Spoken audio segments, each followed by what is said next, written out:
Inizierei subito a trattare questo orologio d'altezza che mi sostituisco a Paolo, l'ingegnere Paolo Alberi da Trieste, che ha progettato questo orologio particolare. Allora passiamo alla prima immagine. Questo appunto è il progetto. Come è nato questo progetto? Perché l'ho detto prima, unico a livello europeo? Perché fino ad oggi le meridiane di altezza cosiddette, che leggono praticamente, si determina l'ora in funzione all'altezza del Sole. Quindi il problema principale qual è? Andare alla ricerca quindi del Sole, dove si trova. La mattina lo troviamo naturalmente più verso est, il pomeriggio tutto dall'altra parte. Quindi nel passato questi tipi di orologi erano di piccolissime dimensioni, orologi tascabili. Infatti nel Museo di Scienza e Storia di Vienna è conservato ed è esposto un orologio del secondo secolo d.C. Che faceva sicuramente parte di una collezione dell'imperatore Antonino, era il figlio di Adriano, no? Ed è uno dei pochi trovati, forse anche dalla vicina qui nostra Aquilea. Ma questo piccolo strumentino tascabile del diametro di 5 cm circa, abbiamo pensato, come Circolo, la marca che porta avanti insomma da anni questo progetto mnemonico, di fare un qualcosa di molto più grande, di farlo grande oltre 1 metro naturalmente, no? Ed è nato questo strumento, è largo 1,25 m, è alto 1 metro circa, ed è di acciaio e vetro, poi vedremo le fotografie. E questo strumento ruota, naturalmente, possiamo passare alla seconda immagine, ruota e da questo punto entra, vedete, da quel forellino lassù, entra la luce del Sole. Bisogna ruotarlo piano piano fino a quando mi sposto da questa parte perché penso che faccia un po' di riverbero.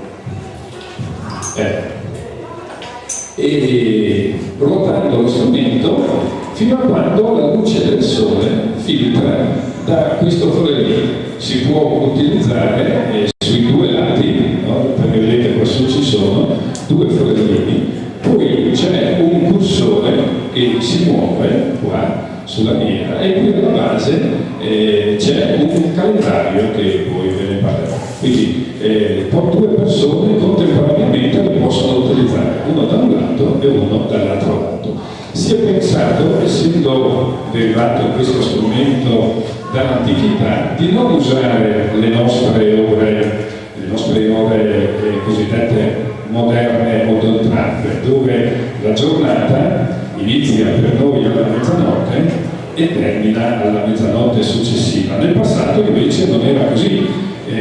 In epoca romana, che proviene appunto alla base dell'incremento di questo strumento, contavano soltanto le ore diurne, dal sorgere del Sole al tramonto. Questo tempo, che era un tempo mobile, no? Veniva sempre diviso per 12. Perché un tempo mobile? Perché, come possiamo ben capire, d'estate il Sole alle nostre latitudini, ad esempio, sorge molto presto. In questo periodo che ci avviciniamo al solstizio d'estate sorge prima delle 5 e tramonta verso le 8 di sera, no? E quindi questo tempo di 16 ore circa, diviso in 12 parti, sempre diviso in 12 parti, nel periodo del solstizio d'estate l'ora dura circa 75 minuti, cioè 16 diviso 12, 1,25 circa. D'inverno invece, alle nostre latitudini il Sole sorge verso le 7:15, 7:30 e tramonta prima delle 5, abbiamo neanche 9 ore di luce. Quindi questo tempo 9 diviso 12, 0,75 circa. Quindi 60 minuti meno questa diviso 0,75 abbiamo, no, un tempo di un'ora che dura circa 44-45 minuti. E quindi è un tempo variabile, no, per ogni giorno, che varia in diversi secondi ogni giorno. Ore antiche. Andiamo avanti con l'immagine e così fino praticamente all'anno 1000 si andò a contare le ore in questa maniera. Ecco, vi presento un po' di foto anche della costruzione di questo orologio. Siccome i fabbri non hanno grande volontà in officina di guardare i disegni, ci siamo messi a disegnare questa meridiana per terra. Questo è Samuel Busette, non si può proprio chiamarlo un fabbro, ma è un artista come persona, con l'aiuto anche di suo papà, è stato il costruttore della parte in acciaio, no, di questo strumento. Passiamo all'altra immagine. Ecco, qui vedete alcuni pezzi della costruzione, vedete questi cilindri di supporto, queste frange che sono state realizzate pezzo per pezzo col tornio da lui, no? Quindi non è che questi pezzi siano andati in ferramenta a ordinarli, no, sono stati costruiti pezzo per pezzo, perché bisognava costruire lo strumento naturalmente tenendo conto della progettazione di base, no? Passiamo all'altra immagine. Ecco, vedete qui un particolare, quindi tutti dei fori, no? Per far ruotare lo strumento, insomma, bisognava creare un qualcosa che non fosse come una giostra, che uno gli dà un colpo naturalmente, quindi questo giro poteva essere anche pericoloso, doveva avere anche dei freni, insomma, no? Regolabili, e quindi sono state create delle frange e controfrange e poi delle bronzine che dessero la rotazione giusta a questo strumento, che è stato appunto posizionato nella piazza Donatori di Sangue, qui di Aiello, dietro l'ufficio postale della chiesa. Si prende la strada praticamente a destra. Passiamo all'altra immagine. Ecco, qui vediamo mentre Samuel con il papà Sergio tagliano questo cilindro di acciaio che fa da pilastro, da supporto alla meridiana. Andiamo all'altra immagine. Ecco, vedete come è stato piegato questo ferro di acciaio di 10 mm a forma di goccia, perché essendo dedicata ai donatori di sangue si è voluto creare questa figura che fosse elegante nello stesso tempo, ma anche legata al dono del sangue, quindi al logo dell'associazione AFDS. Questo acciaio è stato scaldato ogni 12-13 cm e poi piegato, diciamo, a suon di martellate, piano piano, per creare questa figura. No, qui abbiamo il banco sotto. Passiamo all'altra immagine. Questo invece è il basamento prefabbricato che fa da fondazione allo strumento. Andiamo avanti. E qui abbiamo proprio anche l'autore della parte in vetro, abbiamo l'artista Marco Pascutti, sempre qui di Aiello, quindi sono artisti locali, e questo fa molto molto piacere. Vedete la meridiana adesso girata all'incontrario, il supporto, passiamo all'altra immagine, mentre viene spostata per essere infilata poi nel cilindro nella maniera corretta. Ha un peso di circa 150 kg questo strumento. Andiamo avanti. Ecco, qui abbiamo gli ultimi verifiche di livello tra il foro mnemonico e il centro della meridiana. Procediamo. Ecco un esempio di come durante l'anno noi notiamo l'illuminamento dello strumento durante il periodo estivo, quindi abbiamo il sole virtualmente alto e si va a illuminare questa parte della meridiana. Qui c'è un calendario zodiacale e il cursore, questo cursore mobile, bisogna spostarlo naturalmente qua nel periodo della data in cui facciamo la lettura.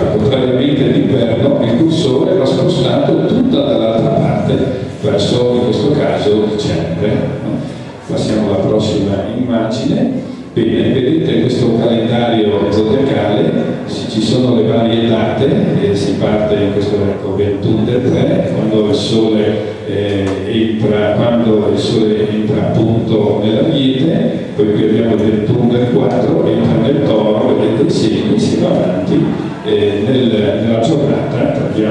Passiamo alla prossima immagine. Ecco, qui siamo appunto alla fine di maggio, quindi il cursore bisogna spostarlo qua in questa posizione, avanti, bene, si prende il cursore, avanti alla prossima e si porta nella data corrispondente alla giornata in cui ci si trova a usare lo strumento. Dopodiché ecco qui, in questo caso la foto è stata fatta alcuni giorni fa, arrivati poi al 21 giugno il calendario riprende naturalmente il percorso inverso, perché dal 21 giugno le giornate tornano a calare. Il 21 giugno, solstizio d'estate, abbiamo il maggiore lasco diurno di illuminamento solare. Passiamo alla prossima immagine. Bene, a questo punto ho posizionato il cursore nella data stabilita e si gira lo strumento o verso sinistra o verso destra in funzione a come è posizionato, e si va alla ricerca della luce del Sole che deve passare dal forellino posto quassù in alto, foro mnemonico. Vedete il logo del simbolo della FDS, appunto del Pericolo.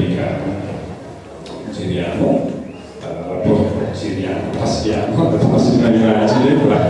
Ecco, il forellino è proprio lassù, no?